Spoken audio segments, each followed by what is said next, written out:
What's going on? Y'all, this is an exclusive episode of the Nasty Podcast where I'm joined by my boy JAYVEE. What's happening?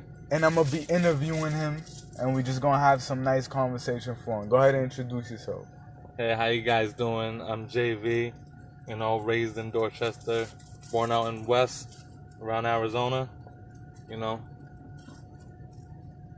Alright. So, I guess we'll just go right in. You know what I'm saying? We both lit right now. And for those of y'all who don't know, me and JAYVEE been boys for a long time. We go way back. You feel me? So Big right facts. now, we just chilling, having a good time, good vibes, alright? But what would you want people to know about you that don't have personal interaction with you? Like, what's that first thing you want to let them know? I do music. When I say I do music, and I'm talking in the sense of like I'm an auto engineer. I'm artistic. Multicultural. I was telling you, you gotta let me get them songs, man. Oh man, I got you. Just slowly working on it. I just been doing my thing around the way, just trying to maintain. Okay, I like the sound of that. And so, how long you been doing music? I've been doing that since I was like 11. I'm 27 right now, so that's quite a while. Yeah. Some years in the books. Definitely. And what inspired you to take that route and get into music? So one day I was just bored, on my computer. I literally had a headphone and I was gonna play this game on my computer. I wanted to listen on the headphones because I don't want my mom hearing me, playing these shooting games, at the age of like 11, 12. So like, that was like a cover. That was a at cover. the time. Yeah, and this was old school. Like, mom will whip you. You're playing something. You don't listen to her or anything. Yeah. Oh, I know. Yeah. Yeah. So I plugged it in the wrong jack. Okay, I plugged it in the microphone jack. So I started hearing echo every time I talked. Yeah. I didn't hear the game, but I was confused. But I'm hearing an echo. I'm like, wait, that sounds weird.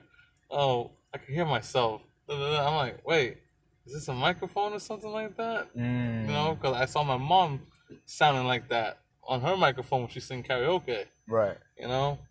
So, I just Google searched it. Well, back then it wasn't even Google search. Damn. You guys taking me way back. Real talk. So I was on Yahoo. I remember Yahoo. There was no YouTube. You guys listen to music, it was Yahoo Music. You heard? And MySpace. Music was big on MySpace. People forget that. Yep. Big facts. So I Yahoo searched it, and I found this program called Audio Technica, and I started recording myself. I don't know. I was intrigued by hearing myself. It's like an early Fruity Loops or something like that. It's like a free recording program. Yeah. But I'm saying that's like an early version maybe of that. Yeah, something like that. Okay. But you could do a lot of things. I've never heard of it. You could do a lot of things like you would do on Fruity Loops. Besides making the beats, but you could still chop and screw to make the beats. And it came before, right? Yeah. Okay. Yeah. See, that's what I'm saying. That's what's up, though. Yeah. So I found that I downloaded. It was free. I was poor. Word. From the street. So I test run and record myself, and like I heard myself, like, okay, nice. And then I downloaded some instrumentals because come on, everyone gotta have some instrumentals. Yeah, everyone just the rap shit you on. like, Everyone likes to vibe to a beat sometimes. That kind of goes into what was gonna be my next question. Who are some artists that inspired you? Is there anybody in particular that you like? Yeah, like that sounds hard. Like I think I could do that, or I could do that better. Yo, don't laugh at me, yo, Mario. R. Kelly. There's nothing wrong with that. R. Kelly. Chingy. Usher. Not Chingy. I'm glad you brought Chingy. Chingy was the dude back in the day. Yep. But all the other artists was popping too. I'm big on Dipset. Oh, So I know. shout out to to Diplomat. Yep. Shout out Kim. Joel Santana, free him. You know what I mean? Everybody out there. But I'm into Dipset as well. I fucks with Joel Santana. I love some of his shit. It was hard, And Yeah, but A lot of people say he was the best one. yeah, but I grew up in a very, how you say, feminine household. You know, my mom was you know, always having females around. That's her friends or her so-called, you know, sister from the streets and all that stuff. You know, so I always listen to like light, you know, lovey-dovey stuff. Yeah, You know? not like degrading to women lyrics. I feel Yeah, what so you're saying. that's why I'm out here naming Mario. Yeah, no. Respect. Yeah. But I fucks with all the other artists. Like that's when I put my headphones on and I listen to those artists. You know. Alright. So that's the little background. You do music, and you know you talk about your upbringing a little bit and how you got into it. But now let's talk about what they want to hear and what they want to know about, and that's how is it cool? I like this blunt. Yeah, go ahead. Do your thing, man. We all good here. But what the people want to know and what I want to know is, where did the transition into the cannabis thing? Where did that go? Because you're big, you know what I mean? You're basically like a hood version of a cannabis receptionist. So it's like you're very much part of that. You've always been synonymous with what's going on, you know what I mean, in the community. And I mean that in a good way, not as in, you know, in a negative. So, you know, give us some insight on that. So I grew up, you know, around the time where, you know, people were scared of everything. Literally, like, you wouldn't even get a handshake in the streets. After, like, the sun goes down, the street lights come on, like, yeah, it gets real. And even before that, and yeah, you're speaking facts. Facts. Yep. So, like, people was afraid to try things. Early 90s. Yeah, people was afraid to try things, you know? But due to some of the mixed, multicultural kids that was growing up around the city borders, you know, they how'd you say, they tried different things. They were frowned upon it, obviously, but they had numbers, you know. I feel like that number was there because of the baby boomer, you know. Yeah, so they had numbers, so they were still doing the thing. So, well, I was part of all that. And it was already kind of around? Yeah, marijuana was around. It was known as medicinal. Mm-hmm. And it is medicinal. It is. That's the big point of, like, what I try to tell people. It's not a drug. You know what I mean? It has effects on the body that are very similar to other drugs, but it's a plant.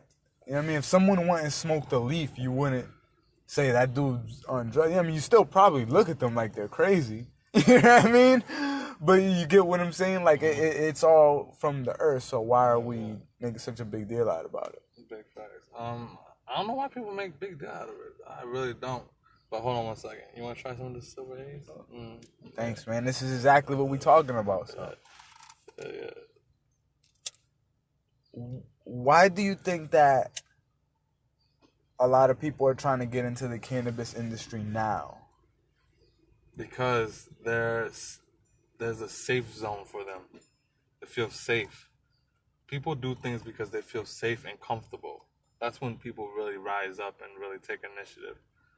It's the risk taker that goes through hell and back and actually appreciate what they earn and actually earn the real thing, not just no generic BS that will fail.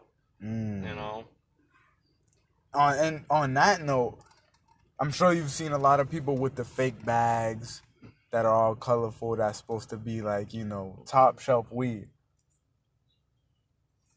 With that spiking up so much and going on the rise, what's a way that we can stop that and make sure we're either actually getting top shelf weed or, you know what I mean, we're not falling trick to lower grade weed?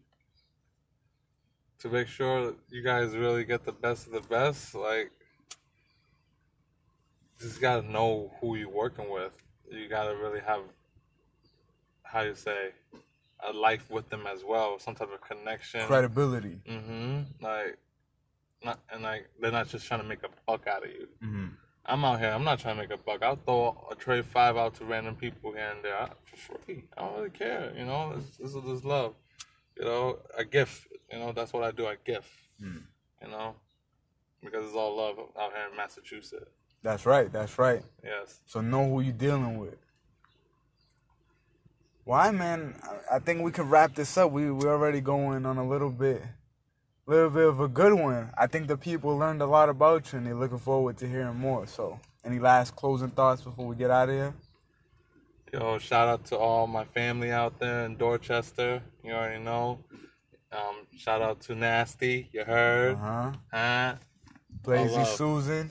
Shout out everybody out there in Susan. Denver. I can't sleep on Blazy Susan. Blazy Susan. JV's been having a ball with y'all, so you can thank him for all the people in Boston that's getting hip to that, you know what I mean? Yep. But like I said, shout out everybody that's doing the music, Boy Rico, whole One Nasty World team. Thanks for everybody for tuning in, all right? And thank you for being on this episode, all right? We're going out with a bang. Yes, sir. Season 3 is coming out soon of the Nasty Podcast, so we'll be having a lot of new episodes and content just like this. So no problem. I'll be here and around the way, guys. You already know. You already, man. Yes, sir. Be easy, y'all.